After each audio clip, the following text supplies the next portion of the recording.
It's been a while.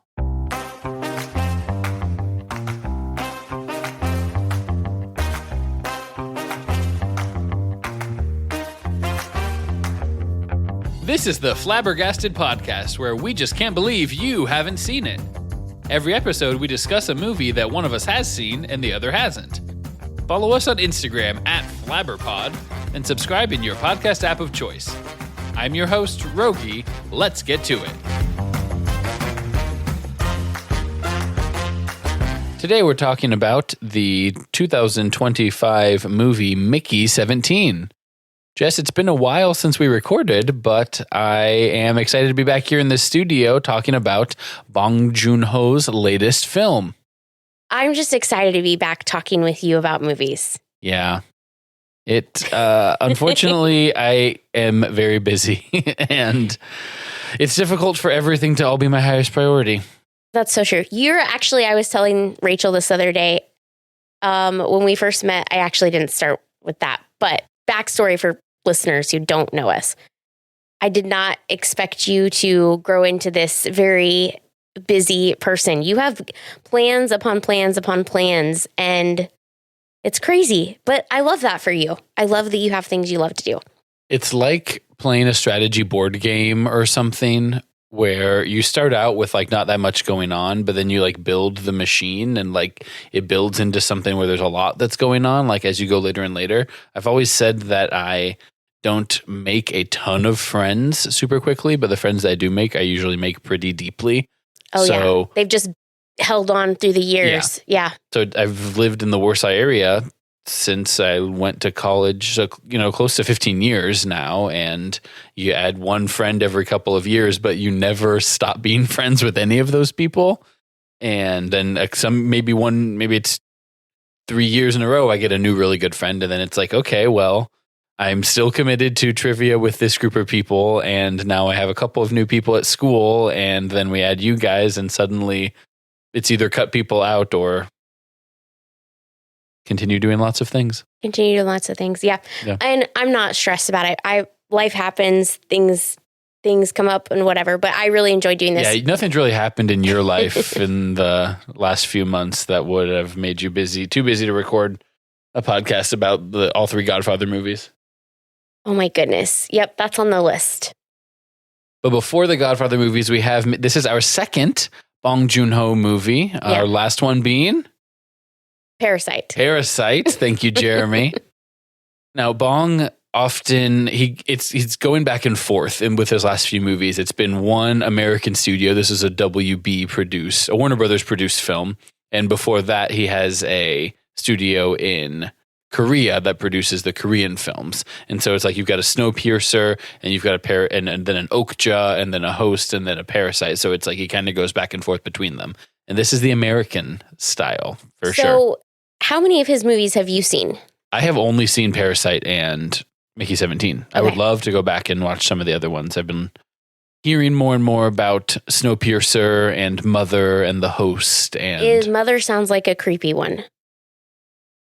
My understanding is that they all have this kind of similar tone. I mean, as Parasite and Mickey 17 both don't shy away from blood and things. Okay, let me rephrase. Mother sounds like horror? I don't know that it's horror. Okay. I'm out for horror, but I'm in if we want to try and watch a different one. Thriller? And crime. Suspense? Yeah, I'm good with those.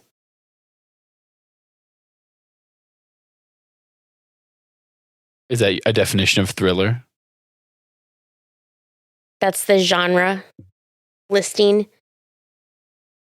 Bong Joon-ho directed Mickey 17 starring Robert Pattinson. This has just come out in the last couple of weeks, so we're right on the cutting edge. Listeners, if there are spoilers as we go forward, we apologize, but also you're listening to a movie podcast. So if you were that concerned with spoilers, you probably wouldn't be listening to it anywhere close to when it came out. Yeah, or you should just skip this episode. Go back and listen to it later. Pause the episode now.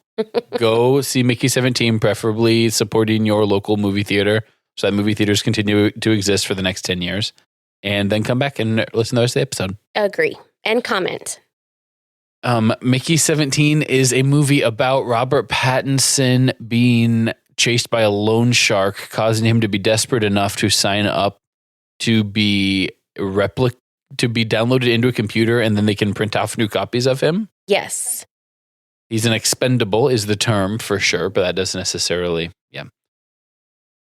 And then it's kind of all over the place in terms of what's the theme, like what kind of movie is this? I mean, when you ask about, what sort of movie is Mother, it's a crime thriller. This is it's definitely sci-fi. It is a sci-fi satire. I would agree. Film. It's definitely got comedic elements, but you wouldn't call it a comedy. Correct. It has some of the what it most closely reminds me of vibes-wise. Have you ever seen the series of Unfortunate Events?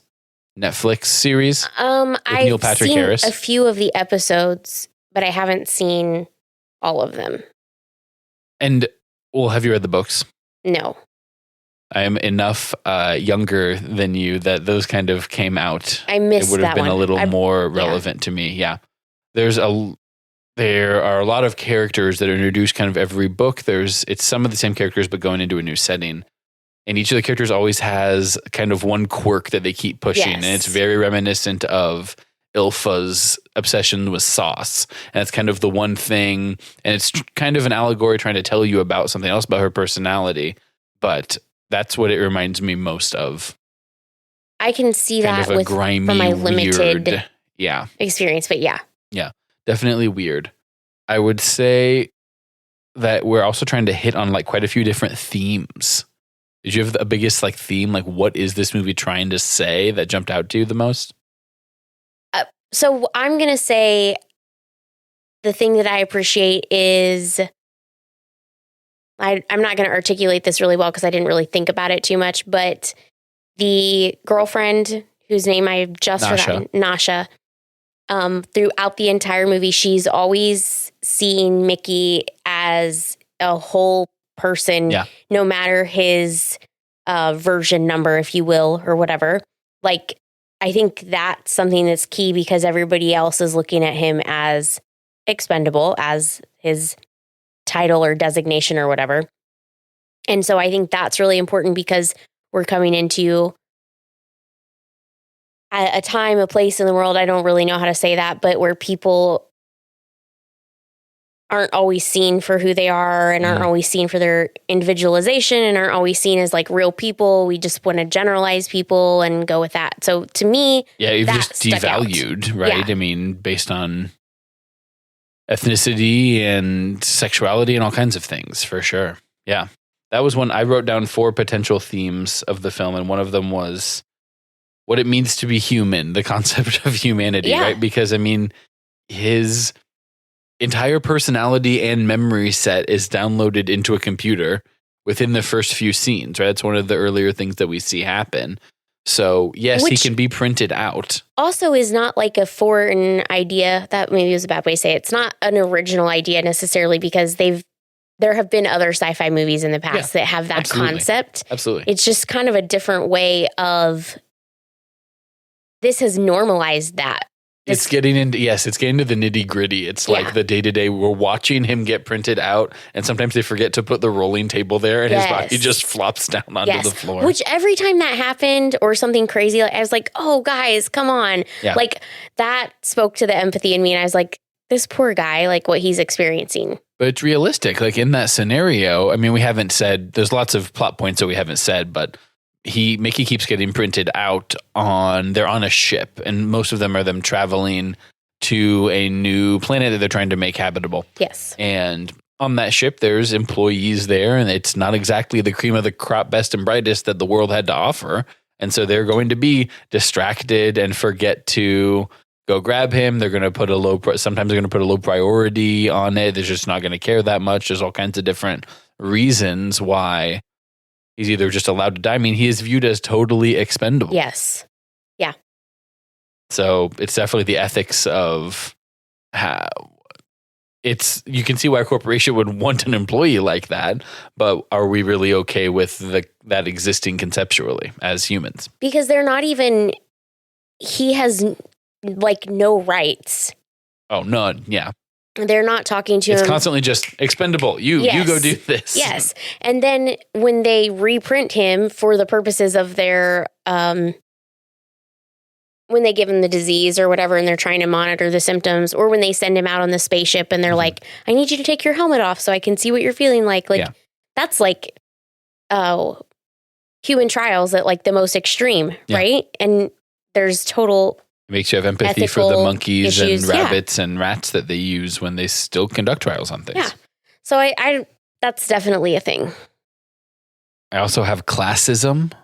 Yes. Classism / capitalism. Mickey is forced to go on this. He signs up to be an expendable on this trip because he has to get off of Earth, because if he doesn't come up with a crazy amount of money within 2 weeks or something, then he and his friend are going to be cut apart with a chainsaw. Chopped up with a chainsaw. And or something worse. Mm-hmm.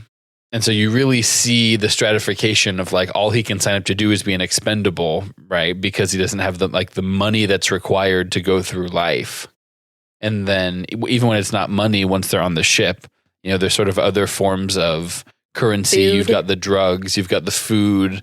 There's the like social status that comes with being someone that's in like a higher position. Yeah. And so Mickey is kind of a stand-in for the concept of blue collar workers in some ways. And then even lower, like less skilled versions, almost like a field worker, migrant worker type of thing. If you really want to kind of extend it out, I think. Yeah.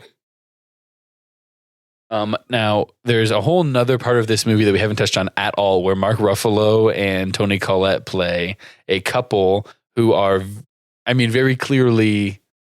My understanding is that this character was not modeled on Donald Trump explicitly, but it very much evokes this strong man who's a doofus, but loves charisma and power and fame in a way that people still follow him. Yeah. And his wife that's kind of pulling the strings, you can sort of tell, and telling him what to do and what to say. And so, and when you think about the fact that the director is a Korean man and his outsider's perspective on like, oh, well, this guy in this book that already exists, Mickey 17, really lines up with what's going on in American politics right now. And that's, if Mark Ruffalo is what he thinks of Donald Trump, then honestly, not unfair, I think. Yeah, I would be interested, which I probably should have looked into this a little bit more, but I'd be interested to see how he is portrayed in the book and how much of that was pre-Mark Ruffalo's take on this character, and how much of that was director driven and how much of it is actor driven. Like, but there are some similarities in the way that he talks, or just the thing that he says. The way he just holds his mouth, like with his like lips. Yes, he just kind of like stretches out his upper lip. I haven't read the book either. My understanding is that the political aspect of it, and what's his character's name is actually Kenneth Marshall, that he is a much smaller component in the book. Okay. Like, that is a very ancillary side thing that Bong purposely chose to elevate and make more central in the film. When did you hear anything about the wife's character? I think that whole plot direction was Okay. sort of within that same realm. Okay, interesting. Because by the end, she's almost portrayed as like the primary. I mean, I don't know if you would call it a villain really in this case. I guess yes, but she's the one that comes back in his dream. At the very, very end. Their dynamic is very weird. Yes. Yeah. Well, I shouldn't say that it's weird. It's very interesting and hard to get a read on. Yeah. Yes. Like hard to get a read on. Mm-hmm. The book came out in 2022, in case you were wondering. I was on pins and needles. And to say that their characters are weird, I don't think it's to take away. Mark Ruffalo's performance is off-putting. You don't like watching his character, really. Yeah. It's squirmy, kind of but he's doing unsettling. a good job. I mean, it's clearly what he's going for, I think. Yeah. And similarly, Robert Pattinson, I mean, he's playing several different characters, kind of, all within the one Mickey 17. Rachel's main note that she wanted me to talk about her takeaway from the movie was the way that it's so interesting. They say near the end, well, Mickey, I don't remember the numbers. Mickey 8 was kind of a whiner, and Mickey 5 was just annoying, and one of them was a scaredy cat or something like that. Yeah. So my big thing with Mickey 17 was his voice was annoying me. Mhm. He was doing anything with his voice that's Yeah. not Robert Pattinson's like normal voice. But I get it. That's a choice. And it worked for the movie, but I didn't love that. And you could tell, it was very easy to tell, okay, that's Mickey 18 and that's Mickey 17. Yes. Because they had such different affectations and demeanors. Yes. So I guess my question is, right, you have these different characteristics that shine through with each reprint. And so my question is, when do they download his memories every time? Because he remembers what it was like going through the virus. Like he remembers what that was like. So when do they make the download so that the new version of him remembers what he went through? And then when they do that download and they're reprinting him, is who he is in that version based off of his most recent memories and how traumatic they may or may not have been? Because basically all of his deaths have been somewhat traumatic. Yeah, I mean, I think that's that's another little message. I didn't even think about that as one of the themes is like the impact of death and like the concept of dying, right? Because he always says like, it's scary every time. Every time. Like, even for someone that knows for a fact they're about to be reprinted 11 hours later, however long it takes, it's always still scary. It's still happening to you. Yeah. I think there's a lot, you asked a lot of questions there. I think he has like a bio suit of some kind that he wears out in the field. I'm not sure if his memories are being constantly re-uploaded or not, but he definitely seems to still have all of the memories from one Mickey to another. It could be that they grab his body and like just stick that in to re-download, or they're like if they recover him fast enough from him being eaten. Maybe he has to go in every morning that he is alive and re-upload so that they lose a few hours if he dies later that day, but not enough that it's like a huge deal, something like that. Jeremy just texted and said while he's being experimented on in the tube with the mist, he has the memory helmet on. So it's just a simultaneous upload almost of his consciousness. So probably for that one specifically, but then if he's like out. Because they're having him describe, he always has a comm link and they're having him, okay, now is your skin, you need to take your helmet off so we see if your skin is peeling away. That laboratory technician, like the head guy, you could never quite tell. Yeah. Is he a good guy that understands how weird this is, that he's doing this to Mickey? Like there's the lady, Dorothy, I think her name is. And she has empathy for him. Clearly has empathy and is interested in the creepers and communicating with them, right, in that sort of way. She has empathy, but she's still in this weird position where she's recognizing him as expendable because she's also forgetting to put the table there. But then she's like, oh my gosh, we forgot the table and this is a big deal. Yeah. And the other guy's like, I was doing this video game, or I don't remember what he was doing, but he's annoyed. And she's like, this is still something we should be doing, which is her job. Yeah, I kind of got the impression that like it was his job to like catch it when the body started coming out. So she was sort of covering up for him. But she's definitely, it's one of those things where she probably, if given her own choices, would make the whole expendable program and run very differently. Yes. But she's not in that position of power, so she just has to do what she can within her the sort of underling position, which a lot of us find ourselves in, right? Yes, for sure. When you're presented with injustices, you're like, I would love to fix this, but I actually have to just interact with it in a way that sort of perpetuates it because I don't really have any other choices, but just be as nice about it as I can. Yeah. Right? You have to do the best you can with what you've got. As a government employee, I've been in that position several times. Yeah. And so really, I mean, up and down the line, as far as an acting goes, I mean, Robert Pattinson gives almost like an Academy Award winning, I mean, like an excellent performance, I think. He gets a lot of, and maybe he doesn't, but I hear a lot of negative things about his Twilight days, but yeah. I think he's a good actor. Yes. Like he has a lot of range. He can do a lot of different things and make it believable. Now he does like slapstick in this movie. I mean, he's getting hurt. He does like goofy, dumb Mickey, but also like serious Mickey. Super aggressive Batman Mickey. Yeah. My impression of Robert Pattinson is that it's somewhat similar to Daniel Radcliffe, who played Harry Potter, is that you get all of this money as a young actor. You're sort of set financially. You can kind of take not literally any role you want. I mean, there's roles that are being offered to Leonardo DiCaprio. They're not being offered to Robert Pattinson. And you can explore more options. You can go and be weird. Like, you don't have to go make your bank. Like, you can do almost only artsy projects or passion projects. You don't have to. I mean, Daniel Radcliffe's not going to be in Marvel. I mean, maybe as a one-off villain or something, but not going to go and like be the next Spider-Man kind of thing, because they want to like do their weird guy stuff more. And not every actor would be as willing to go and do a Mickey 17. I mean, again, Leonardo DiCaprio wouldn't do a Mickey 17. That's sort of, he has to be dumb and he's degraded, and his like the way is like the physical stuff he does with his body. You can tell it's him doing any of those stunts that he just really goes for it. I agree. You have to respect he's that. Good. I do. Yeah. From like an artist perspective. Yeah. And Nasha, did I say that right again? Yeah, Naomi Ackie. She was in Blink Twice. Did you see that? I've not seen Blink Twice. That we could do a podcast on that one. That one it's good. It's good. I think you would like it. Mm-hmm. It's also kind of creepy, but it's a crime thriller. It puts you like horror mystery. It's very funky. But anyway, she was in that and she was really good in that. And so when she came up on the screen, I'm like, oh my gosh, I know her voice. Mm-hmm. She looks familiar.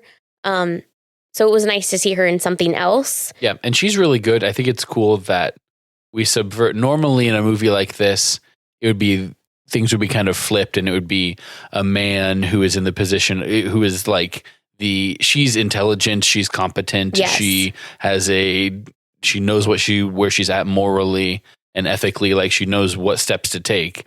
She's, physically able. She does the gymnastics and like takes people down with her legs and all kinds of stuff. And it's nice for that to be a woman, and, a woman of color, especially, who they don't shy away from being like, this should be this is like the hero of the story. I mean, she catches the creeper is hanging on that rope, and she catches it with her teeth and then holds it for, an hour. Like, she holds it for this incredible amount of time. Yeah. So I think that's cool to see her highlighted in that sort of position. And I think she does a really good job too. But she also does goofy, like talking about sex positions, like that kind of stuff early on. What draws her to Mickey, I have no idea, but I asked that question as we were watching. I'm like, what is this? Like, because early Mickey 1 or 2 or whatever, they're just doofuses. And they connected really quickly. Yes, it's like eye contact. Yeah, and then they're chatting. Yeah. Which is great. I mean, that happens with people. Mm-hmm. I get it. But it was just interesting because they stay. So I think based on that, I think there are pieces to Mickey that we even don't get to see just in the movie. There's stuff off screen, yeah. Yeah. It's funny that the first time they meet, and then that night is when they first are like sleeping together, and they're cutting back and forth between showing that and Mark Ruffalo doing the voiceover of like, due to how many calories it costs, we are discouraging sexual intimacy or something like that. Yes. And then he goes into the whole thing like, but when we get to where we're going, sex for everybody all the time. Mm-hmm. And I'm like, it just is so dramatic. Everything that he says is so dramatic. It's this very over-promising, under-delivering, ignore what's happening now for what's going to happen later. It's so reminiscent of Trump, obviously, yeah. Yeah. I mean, not to put too fine a point on it, yeah. So let's talk favorite scenes. Did you have favorite individual or most memorable, most notable stuff that jumped out at you? Even climactic-wise, or... I think the dinner scene for me, when he is chosen as the employee of the month or whatever, and gets to go up and eat like a nice dinner with Mark Ruffalo and Ilsa. Yeah. And he's just housing that obviously synthetic steak, and then gets really sick on it. And they're doing the weird, like, praise the Lord, like, gospel singing. I'm like, what and he's just, is like, happening here? Eating, but still like, okay, I guess if I have to go along with this for you to let me keep eating there. That was really weird. It was the normalization that people in the room had with everything was just so... I feel like I'm overusing the word weird, and it's because I just don't have a better word to describe it. Strange. But it's like very, again, off-putting Mm-hmm. because you're like, why has this been normalized? Though she gets mad because he's going to shoot Mickey and put him out of his misery, and she doesn't want the blood on her carpet. Right. It's not, why do you have a gun? Why are you putting a gun to that guy's head? It's, we don't want you to put a hole in the rug. We don't get blood on the carpet. We don't want, all that kind of stuff. And not to go like too crazy with the trauma here, but Mickey could just sit there and be shot, but he doesn't want to die. He doesn't like dying. So he's like, no, I'm fine. He's Especially clearly not case. Fine. Well, and that was after they were in a multiple situation. So he knows that if he gets shot, he's not going to have all the same memories when he comes out. Right. Because Mickey 18 exists. Yeah. So that's just, that whole thing is kind of interesting with the way it was normal. And I have to think that the impact of that is how quickly something becomes, quote, normal, even though it's not, or it shouldn't be. Yeah, the way that, especially when there's like a power dynamic or imbalance going on, and you can just, okay, I guess I'm going to follow along with this thing that's happening here, even if I don't agree with it or I don't love it, just because for self-preservation reasons the or things you do for to gain survive. Or whatever. Yeah. Yeah. Very interesting. I really liked when he got back to the room and he's talking to Mickey 18 and the differences in how angry Mickey 18 is about how he was treated, even though he clearly doesn't really have any fondness for Mickey 17. Yeah. So it's just like from the principle of the yes. Thing. And so I think he comes in really strong on the principle side of it, and I can appreciate that. Yeah, and because those are both facets that are within the spectrum of what's inside of original Mickey or whatever. Yeah, which is to say everyone for sure. And he's spurred to action and steals Nasha's gun and just marches right down to the TV show thing. Yeah. And the TV show, that's the first time that things get like really big and wild and crazy and people are running around and there's shots being fired and stuff at the creepers that they lit up. I didn't like, I'm rolling it back, but when the one girl gets killed, the ice collapses on her, and they're blaming Mickey for it. Right. That should have been you. Yeah. I really didn't like that. And then they took away more of his food ration. And it was literally just that she was shooting at it when she had no reason to be doing that. Right. It was kind of it's like... It's not that there was a dangerous thing to go do and Mickey refused to do it, so she did it anyway. That's not the situation. Right. He can't make her choice for her. And those people that were with him at that time were also people that recognized him as a human being and of somebody of value as well. So if I recall correctly, he starts getting attacked first and they like come to his rescue. Yeah, I think so. Because, they find value in him. He's their friend. He's a member of the expedition party they've got going on right then, you know, of course. And what's interesting is how much more those people that meet him or someone like Nasha, they appreciate Mickey so much more than his supposed best friend. We haven't talked at all about Timo, played by Stephen Yeun. Which is not the guy that takes his weapon, right? At the beginning of the movie. Because I couldn't get it close enough. It is the same guy. Yes. Okay. Because he gets on the same expedition, but as like a pilot. Flitter pilot, like a helicopter pilot, I think. Yeah. Yeah. I don't know how that happened. That character always can talk his way out of something. He becomes the drug dealer. He gets pardoned for killing a guy at the very end of the movie who was trying to kill him because of the money that he owed to the guy back on Earth. He just sort of always like failed upwards and like fought his way, but he was always portrayed as just a complete jerk. Yeah. We never see him being nice. We know people like that. Yeah. Like take advantage of friendships. And doesn't it say that when Mickey actually went and looked at the paperwork, Timo had put Mickey's name on almost everything in terms of owing that money, the debts that they owed. Yeah. Yeah. And he didn't. So this is what gets me, right? No empathy from him. No empathy from him. Even after Mickey 17 saves him from being killed by Mickey 18. Yeah. Even after that, he's still going to kill him. Right, because when they're in the cages and he brings this letter and he's trying to appear so sad and like he hates having to do it, and then we'll just go, okay, now you got to put the camera here. He keeps calling it a 64K camera or something, or 32K, like the way we have 4K. And I found that to be really funny. Just that we all know people like that too, who are like, "Oh, I'm so sorry I have to be doing this," but like, okay, you like give me the money now, or like whatever it is, right? And he is so businesslike about it. I honestly thought that he had fabricated something in that letter, that he was going to spin it into him getting money as a result of it. I didn't like trust like that he had made the letter or something, and he wasn't a legitimate threat. Gain personally, not just he was saving his own skin, which is enough reason for him to do something jerky to Mickey.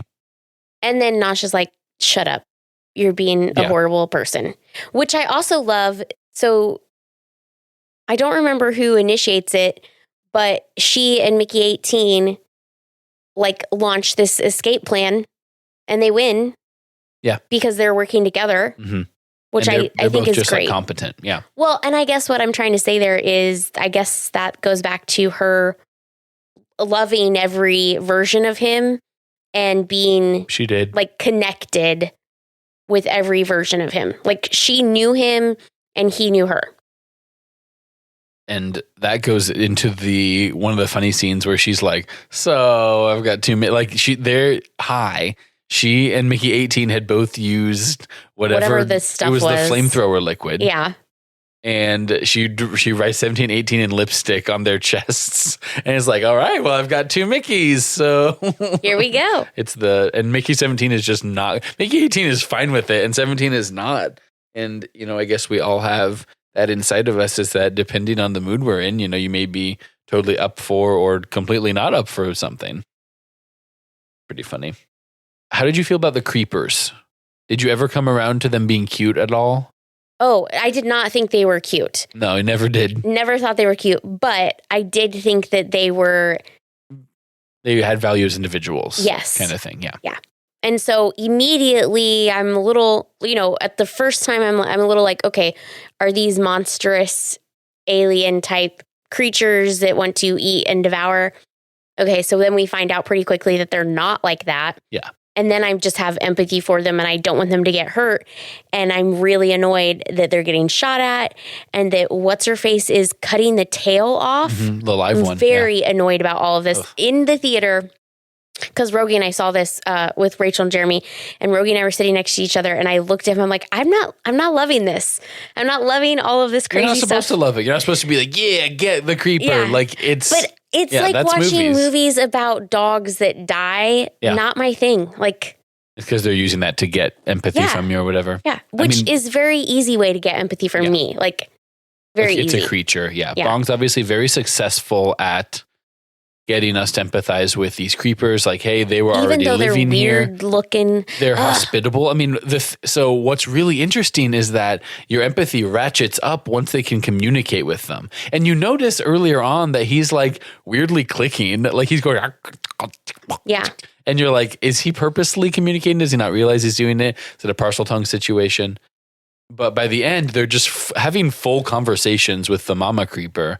And is she the mama creeper? Is she like a queen bee? Yeah, maybe, yes. Something like that. We don't really know. But how much does our empathy go up once they're like communicating back and forth? And it's the same with people, right? It's so much easier to view people as just numbers or expendable or head counts or whatever. There's 1 billion people in China type of thing. But like once you can speak that language, you can actually communicate with them directly. That changes. You're like, oh, well, this one isn't like all the rest of them. Like, this is an individual that I know has a soul. You can and those relate kinds of in a more personal way, and it makes you click more. They start to matter, whereas the collectively, once just to see if people, they don't matter, but this person I can communicate with does.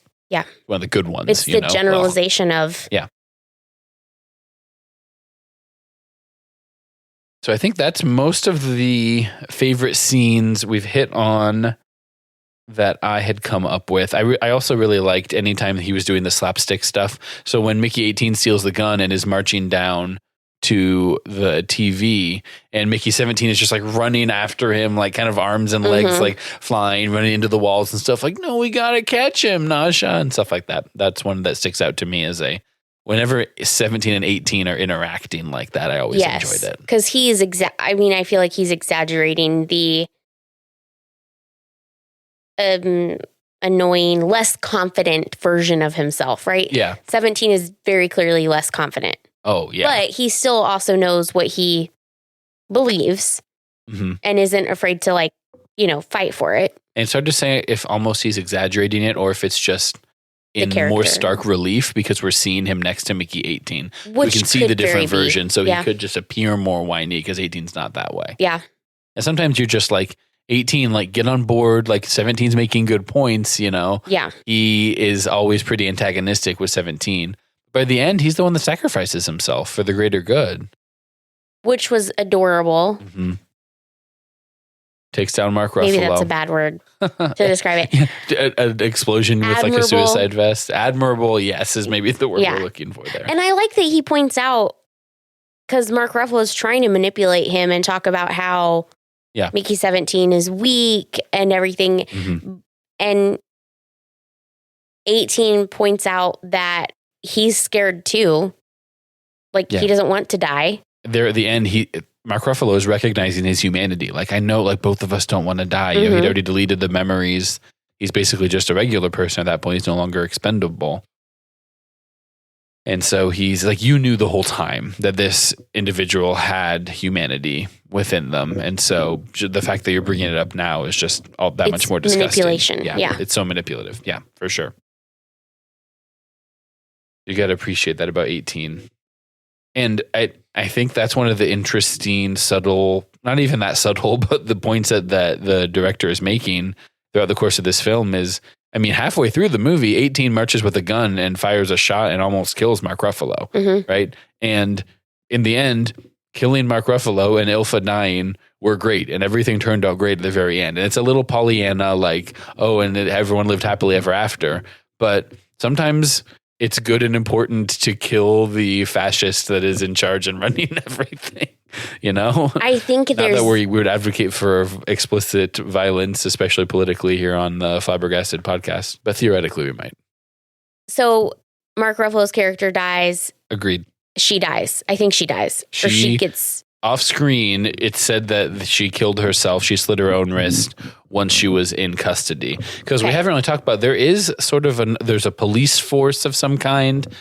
There's a corporation that's behind all of this that does want things to run smoothly, and they do really want to set up a colony on Niflheim, which just sounds like a Marvel. It sounds like Jotunheim, or Asgard or something like that. So these other sort of background police type characters do end up being like, no, you're going to jail. You've done lots. We have recordings. They use their Google glasses to record Ilfa and Mark Ruffalo being ridiculous, saying all these mean things. Yeah. The nightmare is interesting because she's bringing him back, which takes Mickey 17 back to a time when they were real and in power, and all of the trauma and bad things that ensued when they were real and in power. So it's trauma. I think it's trauma. Yeah, it's calling back to his trauma. And I think it's like, that's the nightmare, because with the technology that we have in this world, that could happen. It is realistic. Yeah, the concept of you think you've slayed the dragon, but if it's just like a video game situation, the dragon can just be reborn, then how can you ever really be victorious? You worded it so much battle. Better than I did. I wasn't sure if you were meaning literally or not. Yeah, well, it's an unwin. It's if the battle is too steep of a hill to climb, then you might as well never even start the fight.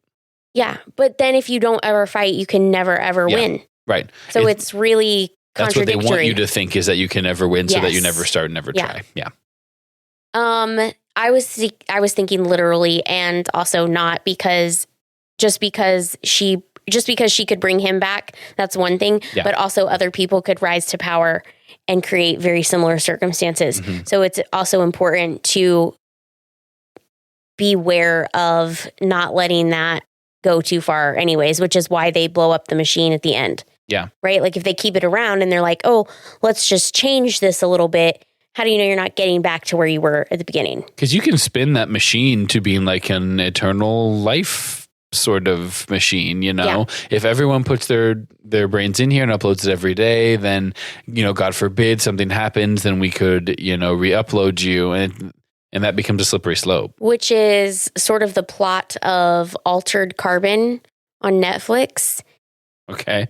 Well, they have this thing, right, where they save the disc down, and if your body dies, they can re-upload you into a new body.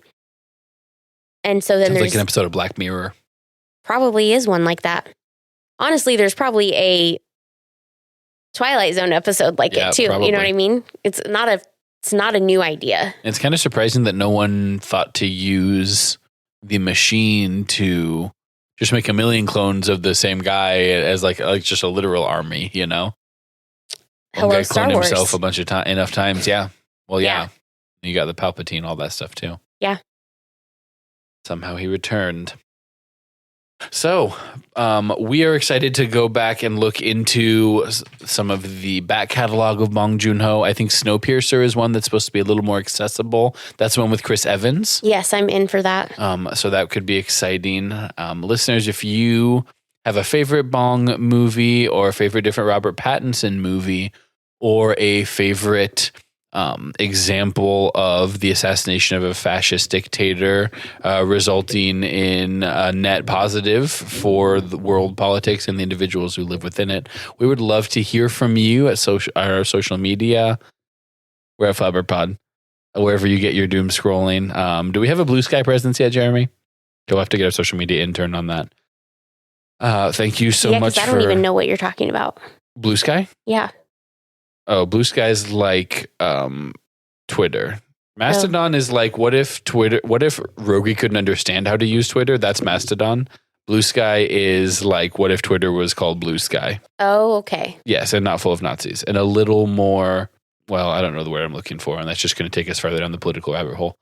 So we would love to hear from you guys what your thoughts are on Mickey 17, because we all know that you started listening to the pod, you paused it, you went to support your local independent cinema, you watched the film, you came back and listened to the rest of it, and we thank you for that. Yes. So let us know what you thought. Bye. See you guys.